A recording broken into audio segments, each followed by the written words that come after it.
Türkiye boshqasi Ankarada 13 saat. Isemsiz muhtaram tomoshabin. Bugun 2025 yilning 11 may yakshanba kuni. Siz turdan tur efirda Türkiye Ovozi radiosining tatar tilidagi topshorini tinglaysiz. Bizning programma 16 metrli qisqa to'lqinning 17615 kHz ishlig'idan 42 daraja kun chig'ish yo'nalishidagi Turksat 3A ham Turksat 4A yarışları bilan 3w.trt.dinna.com internet adresi aşağı hem kısa telefonlarının TRT Dinna qo'shimchasidan Voice of Turkey What East radio kanalından topşula. Topşuvuzning bugungi sharalishында so'nggi xabarlardan so'ng Turkiyaning tashqi siyosati programmasi bilan qiziqli temalar yozmasini taqdim etamiz.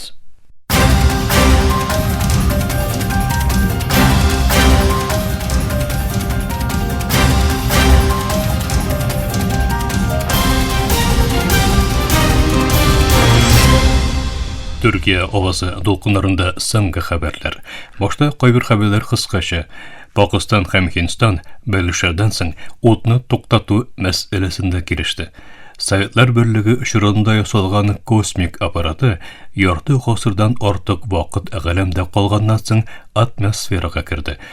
Hozir bular ham boshqa xabarlar turida to'liq ma'lumot. Hindiston ham Pokiston kunlar bo'yi davom etgan raketa, kishisiz havo apparati ham artilleriya hujumlaridan so'ng shundoq amalga kiruvchi to'li o'tni to'xtatuv masalasida kelishdi. Surpriz bildiruvni har ikki ilningda turli oqilni ko'rsatuvini aytuvchi AQSh elboshi Donald Trump yasadi. Yangi Dehli ham Islomoboddagi rasmiylar qisqa vaqtdan so'ng o'tni to'xtatuv e'lonining durust bo'lganini rostadi. Faqat bildiruvga qaramasdan g'umurlik kundoshlar o'tni to'xtatuvning buziluvi masalasida bir-birini g'ayblarga davom etdi. Tinchlikdan 60 dan ko'proq kishining g'umuri uzilgan ham kengqirli sug'ish qo'rquvi ortgan shortlarda bu taraqqiyot tubakdagi dista yo'llarning eng o'tirgish berilishlarinda kritik to'xtab turuv ma'nosini turukida. Filistin suv idorasi G'azodagi suv ham sanitariya xizmatlarining jimiriluvi orqasida tubakda har mezgilda borliqqa kelolajak humanitar falokat masalasida kesatdi. Rasmiylar tubakning bundan ora suvsizlikdan o'lgan o'ringa aylanuvini belgilab bo'lsa. Filistin suv idorasi Izrailni suv yetmavini ham ochliqni genotsid quroli bo'larak qo'llanib Ovur ham sistemali sug'ish jinoyatini yasovda g'aybladi. Ayrisha G'azoda yer ostidan suv chiqaruning hozirgi genotsid boshlangandan beri 70 bilan 80% ko'lamida kemuvini bildirdi. 2023-yilning oktyabr oyidan beri Izrail G'azoda uyushtirgan hujumlarda 52,800 dan ko'proq kishini o'ldirgan. Kiev birlikdoshlari dushanba kuni boshlanуы planlashtirilgan shortsiz 30 kunlik o'tni to'xtatuv chaqiruvini yasadi ham Rossiya shu chaqiruvni kiri qoqqan uchraqda koordinatsiyali sanksiyalarning kiritilishiga bilan kesatdi. Chaqiruv Ukraina elboshi Volodymyr Zelenskiy, Fransiya davlat boshlig'i Emmanuel Macron, Germaniya kansleri Friedrich Merz, Angliya bosh ministri Keir Starmer ham Polsha bosh ministri Donald Tusk qatnashgan o'rtaq matbuot uchrashuvida yasaldi. AQShda bu inisiativani qo'lladi. Shul vaqtda Rossiya boshi Vladimir Putin 15-mayda Istanbulda shartsiz tinchlik silashuvlarini yangidan boshlarga taqdim etdi. Rossiya ham Ukraina 2022-yilning mart oyida Istanbulda silashuvlar o'tkazgan ham tinchlik kelishuviga ustida kelishuvga erishgan edi. İran Tashqi ishlar ministri Abbas Arakchi Amerika Qo'shma Shtatlari Iranning atom huquqlarini qo'ldan olishga tilagan uchraqda Tehronning bu huquqdan voz kechmashligini bildirdi. Bu bildiruv Omonda AQSh bilan o'zashaq atom silashuvlari oldindan yasaldi. Arakchi Iranning Уранны байыту мәсьәләсендәге тотышын тәкърарлап, моның сатулашу темасы була алмашагын җиткерде. АКШ махсус вәкиле Стив Витков исә Иранны уранны байыту корылмаларын ябырга чакырды. Кийинкелеккә карамастан, Аракчи Иранның тыныч атом-төш энергиясенә булган бәйлелеген кабатлады һәм сөйләшүләрдә бу хокукларның кире адым ясалмачагына басым ясады.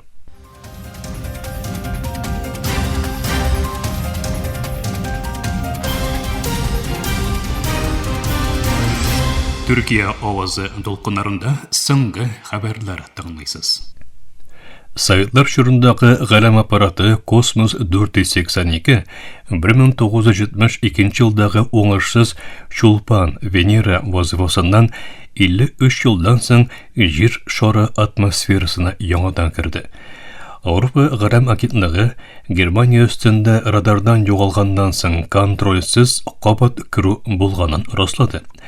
Якынча 500 килограмм авырлыгындагы төшү модуле килеп төшкән соңгы өлеше иде. Белгечләр кайбер җимерелгән кисәкләрнең атмосферада янмыйча төшә алуы мәсьәләсендә кисәтте, ләкин рискның түбән булуын белдерде. АКШ галәм командалыгы соңгы төшү этабына кагылышлы мәгълүматларны җыярга һәм күзәтергә дәвам итә. Конго Демократик Җумһуриятының Көньяк Кивудагы су фәлакәтендә 62 кешенең һәлак булуы һәм 50 кешенең хәбәрсез югалуы әйтелгән булса, эзләү коткару эшләре әле һаман дәвам итә. Рәсмиләр шимбә көнне ясаган белдерүдә, Демократик Конго Җумһуриятының көнчыгышындагы Көньяк Киву вилаятында Танган-Ика күле тирәсендәге авылларда тәэсирле булган көчле су агымнары фәлакәтендә ким дигәндә 62 кешенең гомере өзелгән һәм 50 кеше хәбәрсез югалган дип әйтелде.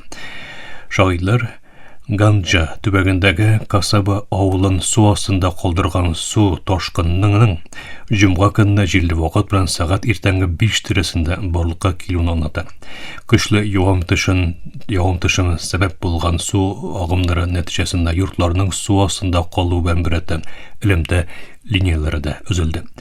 Көньяк Киву вилаяты сәламәтлек саклау министры Теофиле Валилике Мусалива эзләү һәм коткару эшчәнлегенең җитди рәвештә аксавын белдерде. Мусалива Arab News белән үткәргән телефон сөйләшүендә бөтен җитәкчеләрнең вакыйга урында булуын искәртеп узып, хәзерге вакытта төбәктә булган бердәнбер гуманитар ярдәм оешмасына хәзер каш икәнлеген җиткерде һәм мәйетләрне эзләү эшчәнлеге дәвам иткәне өчен төгәен бәяләү ясау мөмкин түгел дип әйтте. Шушы су басу фәлакәте башкала Киншасада булган охшаш яңгырларның 33 кешенең үлеменә сәбәп булуыннан берничә атнадан соң барлыкка килде. Соңгы айларда ил күләмендәге аскырма зур күләмдә зарар күргән булса, төбәктәге бәрелешләр аркасында гуманитар ярдәм күрсәтелүе кыенлаша бара. Февраль ayında хөкүмәт көчләре белән кораллы төркемне арасындагы берлешләрнең көчәюе исә Birleşmiş Milletler Uyuşması dünyanın иң начар гуманитар кризисларыннан берсе буларак бәяләгән вазгыятны тагын да начарайта. АКШ илбашы Дональд Трамп шимбә төнендә Швейцариядә Кытай рәсмиләре белән сәүдә мәсьәләсендә бик яхшы җыелыш үткәрүләрен игълан итте. Трамп АКШ-Кытай мөнәсәбәтләрендә тулысынча торгызылуының тәэмин ителүен алга сөрде. Трамп Truth Social социаль медиа платформасыннан уртаклашкан язмасында Бүген Швейцариядә Кытай белән бик яхшы җыелыш үткәрдек.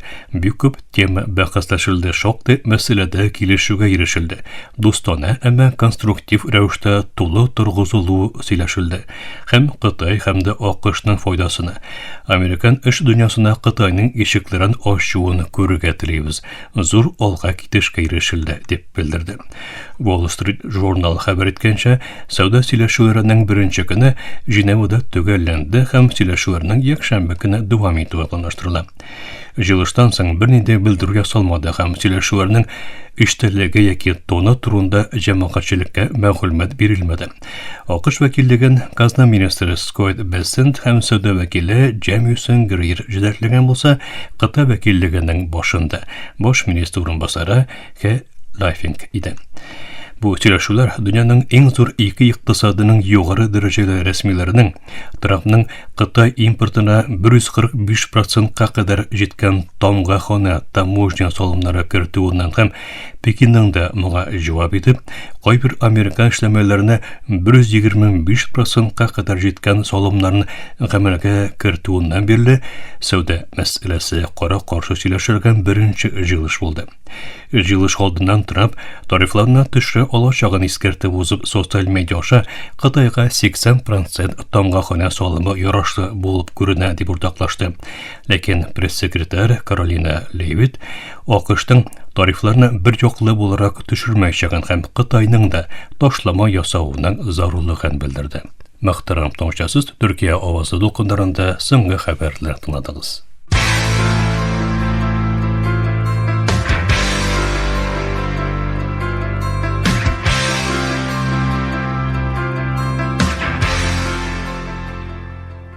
Мөхтәрәм тыңлаучылар, бүген Төркиядә әниләр көне котлана. Әни һәр кемгә якын, изге, газиз кеше. Аның янында авырлыклар онытыла, кайгылар бетә, өметләр яңара. Әниләрнең ягымлы, йомшак сүзләре балага гомер буена юлдаш була. Җир йөзендә иң гүзәл, иң олы сүз, иң матур сүз әни. Әни дип безнең телебез ачылган. Иң тәүге адымнарыбызны да әни ярдәмендә атлап киткәнбез. Әниеңне яратуың никадәр зур булса, яшәвең шул катлы якты, шатлыклы була. Ислам диненә күрә җәннәт әниләрнең аяклары астында. Әниләребезгә хөрмәт күрсәтү җәннәт капкаларының ачкычын бүләк итәр.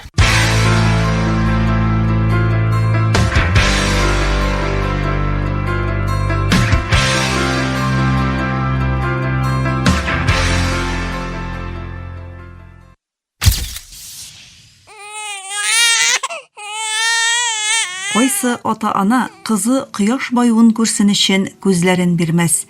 Бу сүзләр Крис Раевныкы. Аның кызы тумыштан сукыр. Күрү тумыштан сукыр булган сабый өчен гомумән бер төшенчә түгел. Аларның тирә-як дөньяны тасвирлау өчен бернинди визуаль хәтере юк.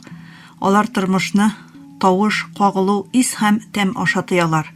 Ләкин искиткеч бер медицина ысулы сирәк очрый торган генетик авырудан интеккән балаларга күрү сәләтен кайтарырга мөмкинлек тудыра һәм сукырлыгын төзәтеп булмый дигән гаиләләргә өмет бирә. Бүген без ген терапиясе хакында сүз алып барабыз. Бу тапшыру 2025 елның 24 февралендә басылып чыккан медицина ачышы нәтиҗәсендә сукыр балалар беренче тапкыр күрә ала дип аталган мәкаләгә нигезләнеп әзерләнде.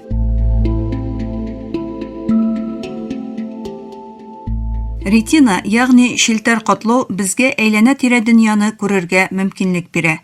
Шелтәр катлау күзебезнең артында урнашкан, яктылыкка сизгер булган тукыма катлама. Ул камера пленкасына охшаган. Яктылык шелтәр катлауга бәрелгәндә фоторецептор дип аталган махсус күзәнәкләр бу яктылыкны баш мигезгә җибәрелә торган электр сигналларына әйләндерәләр. Шелтәр катлау нормаль эшләмәгәндә кешеләрдә күрү проблемалары булырга мөмкин. Шундый хәлләрнең берсе тумыштагы Лебер амаврозы дип атала. Ул туганнан башлап күрү начарлануга сәбәп булган җитди генетик авыру. Тумыштагы Лебер амаврозы булган кешеләрдә шелтәр катлауның яктылыкны тойган фоторецептор күзәнәкләре нормаль эшләми. Алар рәсемне, сурәтне эләктерә алмый. Бу җитешмәгән яисә зәгыйфь ген нәтиҗәсе булып тора. Шуңа күрә сурәтләр барлыкка килми.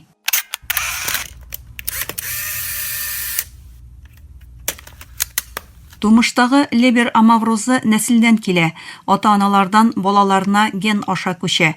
Аны китереп чыгарырга мөмкин булган ким дигәндә 19 төрле ген мутациясе бар. Тумыштагы Лебер амаврозы булган балаларның гадәттә күрү сәләте бик шикләнгән. Кайчагында алар яктылык белән караңгылыкны гына айыра ала. Ләкин гомерләренең беренче берничә елында алар бу аз гына күрү сәләтен дә югалталар.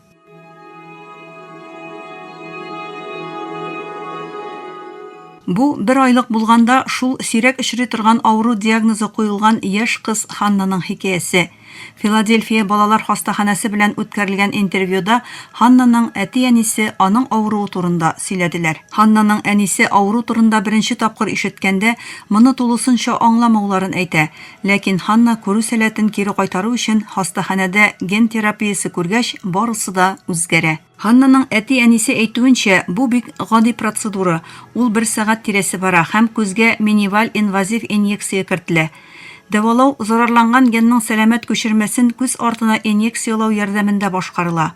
Максат ялгыш генны сәламәт генга алмаштырып, шилтәр катлауның яктылыкны сизү сәләтен яңадан башлату. Ләкин Ханнаның хикәясе бердән-бер түгел. Тумыштагы лебер амаврозы белән авырган балалар дәваланганчы яктылыкны караңгылыктан гына аера алалар иде.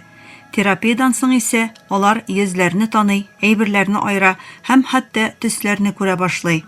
Кайбер балалар укырга һәм язарга да өйрәнделәр. Күп кешегә бу гади нәрсә булып тоелса да, бу балалар өчен буларны моңа кадәр күз алдына да китереп булмый иде.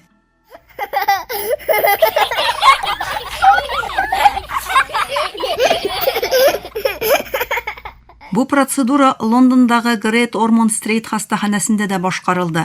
Хирурглар АКШ, Төркия һәм Тунистан 1-2 яшьлек балалар белән эшләделәр. Англиядә бу тикшерүләрне Мортфилс күз хастаханәсендә шилтәр катлау хирургы һәм UCL офтальмология институты профессоры Джеймс Байнбридж алып бара.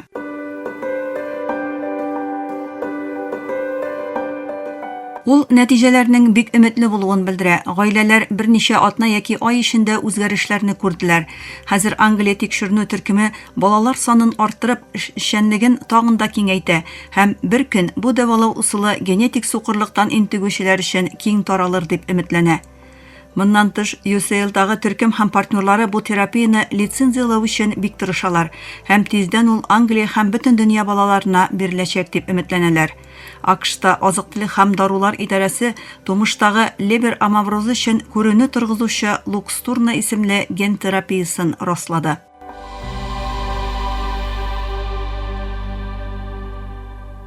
Бу процедура балаларга кабат күрергә булыша, аларга әти-әниләрнең йөзләрен һәм күзләре булган күпчелек кеше өчен гади булган әйберләрне күрергә мөмкинлек бирә. Ләкин иң мөһиме, бу аларга үз-үзенә ышаныч һәм бәйсезлек бирә. Аларга моңарчы күз алдына да китереп булмаган дөнья ача. Бүгенгә менә шулар, тыңлаганыгыз өчен рәхмәт. Бу тапшыру ТРТ Wordта басылган медицина ачышы нәтиҗәсендә сукыр балалар беренче тапкыр күрә ала дип аталган мәкаләгә нигезләнеп әзерләнде.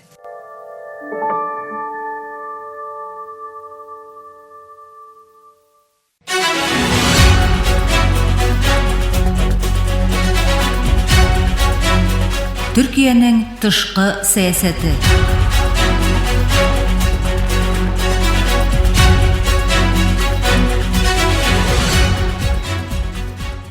Мөхтәрәм тыңлаучылар, Төркиянең тышкы сәясәте исемле тапшыру тизмәбезнең чираттагы чыгарылышын тәкъдим итәбез.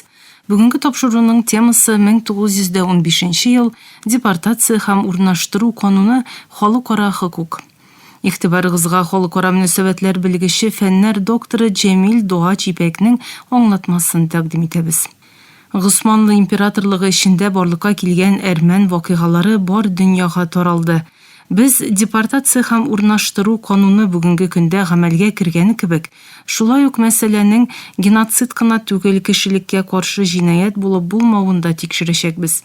Геноцид мәсьәләсендә беренче мөһим тәртипкә салу 260 номерлы БМО гомум шурасы карары белән 1948 елда геноцид җинаятен булдырмау һәм җәзага тарту килешүенең кабул ителүе белән барлыкка килде. Килешүнең 2нче маддәсендә геноцид түбәндәгечә тасвирлана. Геноцид милли, этник, расычыл яисә дини бер төркемне өлешчә яки бөтенләй юкка чыгару максаты белән түбәндәге гамәлләрне башкару ул. Төркем әгъзаларын үтерү, физик яктан яисә акыл ягыннан җитди зарар күрү, кеше сәламәтлеген өлешчә яки тулысынча какшату, бала тудыруга комачаулау, балаларны башкаларга бирү. Килешүгә күрә геноцидны башкарырга ярдәм итү, геноцидка котырту, аны тәшвик итү һәм геноцидта катнашу да җинаять булып тора. Геноцид җинаятын булдырмау һәм җәзага тарту килешүенә күрә геноцид буларак кабул ителәчәк гамәлләрнең 4 төрле корбаны бар. Булар милли, этник, расачыл һәм дини төркемнәр. Геноцид хакында шуны да әйтеп китәргә кирәк. Бу җинаят белә торып башкарыла. Белә торып милли, этник, расачыл яисә дини бер төркемне өлешчә яисә тулысынча юкка чыгару. Бер төркемнең сәяси һәм кораллы гамәл башкаруы исбатланган очракта аны килешү геноцид корбаны буларак кабул итми. Әрмәннәр исеменнән эш башкаручы партия яисә охшаш оешмаларның башта реформалар үткәрү, аннары автономиягә күчү, соңыннан бәйсез булу теләге һәм бу максат белән сәясәт алып баруы һәм террорчылык белән бер рәттән кулына корал алуы да ап-ачык. Әрмәннәр депортация һәм урнаштыру кануны гамәлгә кергәнче сәяси төркем барлыкка китерде. Бер төркемне төркем буларак юк итү ирадәсенең бу төркем әгъзаларына карата тыелучы нәфрәт нәтиҗәсендә чыгуы беленә. Дәгъва ителгән кебек, әрмән геноцидының чынга ашуы өчен яраклы шартлар кирәк була. Мәсәлән, Германиядә Гитлерның чыгуы өчен ярашлы фәлсәфә, әдәбият һәм мәдәният бар иде. Төрек мәдәниятендә, төрек фәлсәфәсендә мондый нәрсә юк. Киресенчә, әрмәннәр тугры җәмгыять буларак беленә. Чыгышы белән әрмән булган ватандашлар дәүләттә югары дәрәҗәле вазифалар башкарган. Әлеге шартларда әрмәннәрнең расачыл нәфрәт аркасында юкка чыгарылуын әйтү дөрес тотыш түгел.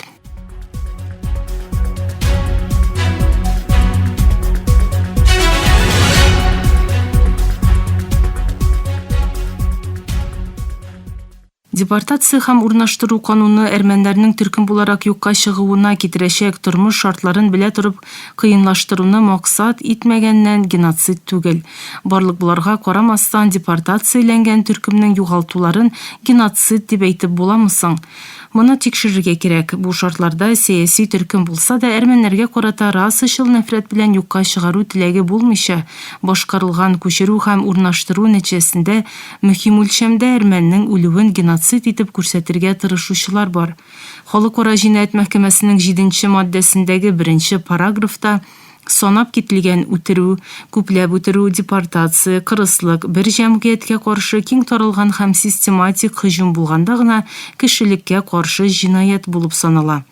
Төркия куркынычсызлык көчләре әрмәннәргә каршы мондый һөҗүм башкармады. Әрмәннәрне төрле сәбәпләр аркасында төркем буларак максат итеп алучы кырыслык булмады. Беренче Бөтендөнья сугышы башлангач һәм Көнчыгыш фронтта куркыныч туганчы төп хак һәм хокуклардан һәркем файдаланырга дәвам иткәне кебек, депортация һәм урнаштыру кануны гамәлгә кергәнче дә бу хаклары кулларыннан алынмады. Кайбер җирле бандаларның депортацияләнүче әрмәннәргә һөҗүм итүләре дә тәртипне бозу вакыйгалары була. Әрмәннәрне илдән җибәрү әрмәннәргә каршы киң таралган һәм систематик һөҗүмнең өлеше түгел. Бу өчен барлык депортация һәм урнаштыру канунының кешелеккә каршы җинаять булмавын ап-ачык рәвештә күрсәтеп тора.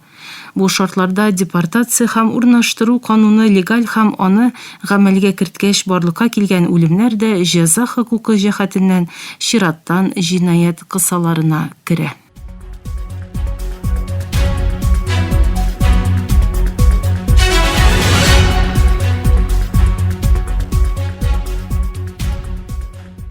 Хөрмәтле тыңлаучылар, сез халыкара мөнәсәбәтләр белгече, фәннәр докторы Җәмил Дуач Ипәкнең аңлатмасын тыңладыгыз. Киләсе атнада күрешкәнгә кадәр исән, имин булыгыз.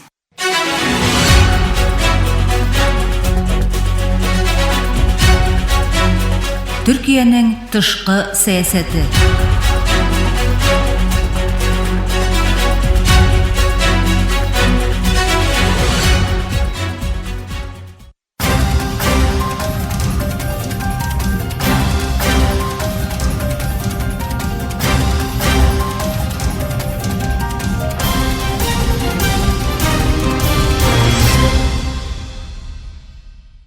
Мөхтәрәм тыңлаучылар, Төркия авазы радиосының татар телендәге тапшырулары шушының белән ахырына якынлашты. Тапшырыбызны Яршан интернет һәм кесә телефоннарының TRT динне кушымтасы аша тыңлыйларсыз. Безнең программа һәр көн Төркия һәм Казан вакыты белән көндезге сәгать 1-дә 16 метрлы кыска дулкынның 17615 кило кесешлыгыннан Түрксат 3А һәм Түрксат 4А ярышны белән 3 тапкыр w.trtdinna.com интернет адресы аша вот из радио каналыннан тапшыла. Ярты сәгатьлек тапшыруларыбызның кабатлавын Төркия һәм Казан вакыты белән сәгать кичке 8 яртыда 42 дәрәҗә көнчыгыш юнәлешендәге Түрксат 3А һәм Түрксат 4А ярышлары белән 3 тапкыр w.trtdinna.com интернет адресы аша һәм кесә телефоннарының TRT Dinna кушымтасы аша. Вот Вест радио каналыннан тыңлыйларсыз. Тапшыруларыбыз турында уй-фикерләрегез һәм киңәш тәкъдимнәрегезне көтеп калабыз. Мөхтәрәм тыңлаучылар, безнең адрес латин хәрефләре белән PK 33 Яне Шакир, Анкара, Төркия. Почта индексы 06443.